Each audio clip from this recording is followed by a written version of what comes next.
مادر من، خوشگل من عاشق دختر مو بلوند قد بلندم. تازه اونم نه برای ازدواج، برای اشغال. مامان من برام شماره اینو بگیرم تا این دختر من چه تیکه‌ایه. قربونت برم. یه نیم ساعت روی صندلی بشین. الو بذار این گندی که به شرکت خانوادگی زدی رو من با این وصلت درست بکنم، بعدش برو هر کیکی که دلت میخواد بخور مادر.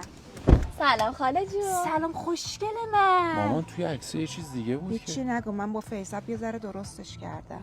خوبی خاله جون؟ قربونتون برم. فرناز جون گرین کارتو گرفتی به سلامتی دیگه خاله؟ آره خاله خیلی وقته. از آخرین باری که دیدمت یه 13 سالی میگذره، یه سانت هم روش نکردی. دیگه خدا همه چی به همه نمیده که آرمین جون. به یه سری تحصیلات و امکانات و شعور میده، به یه سری فقط قد میده. البته بچه برام تحصیلات عالیه داره، کاردانی، کتابداری، واحد قزوین. قربون قد و بالاتم خودم میرم مادر. مامان خدا پول به کیا میده با این قیافه؟ به خدا.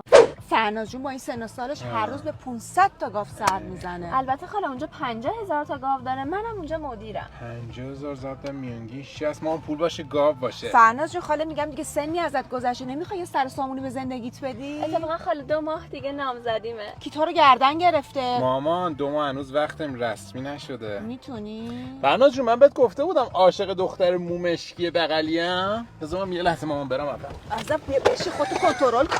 روغنی مشکی